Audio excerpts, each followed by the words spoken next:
First time আমি রয়েছি বাংলাদেশের প্রথম সাফারি পার্কে, ডুলাহাজারা সাফারি পার্কে।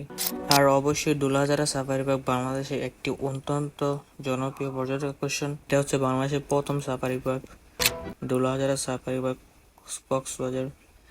আর এটা 1999 সালে এটা উদ্বোধন হয় সরকারিভাবে। আর সবচেয়ে সুন্দর জায়গা আমার কাছে এই জায়গাটা মনে হয়েছে, এটা ঢাকা রাজধানীর একটা জায়গার মতো। অবশ্যই কমেন্ট করে জানাবেন, নামটা ভুলে গেছি। আর এখানে অনেক পানি রয়েছে দেশি বিদেশি, যা দেখলে অনেকটা ভালো লাগে, ভালো লাগার মতোই। অনেক বড় পার্ক এটা। 3 দিন যাবত আমি ঘুরতেছি কক্সবাজার। তারপর আজকে এখন রয়েছি সাফারি পার্কে, একেবারে দেখতে পাচ্ছেন।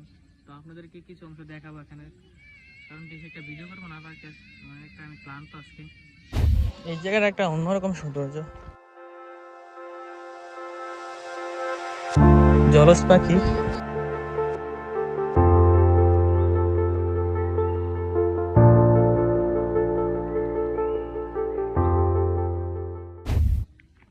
আমার পায়ের অবস্থা খুবই খারাপ জানেন, তার জন্য বলতেছি এই যে টসা পড়ে গেছে।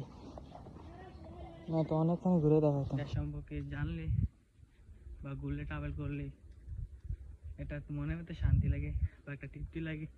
ঘোরার মাঝে একটা অন্যরকম মজা, এটা তো সবাই জানেনি। যেমন আমি ঘুরতেছি, আমার চারপাশে জঙ্গল। আমি সব শেষে দেখাচ্ছি একটা আকর্ষণীয় পানি রয়্যাল বেঙ্গল টাইগার। তারই সাথে রয়েছে যে বানর, মানে অনেক চালাক এগুলা, হাতে খানা দেখলে মানে থাপা মারে।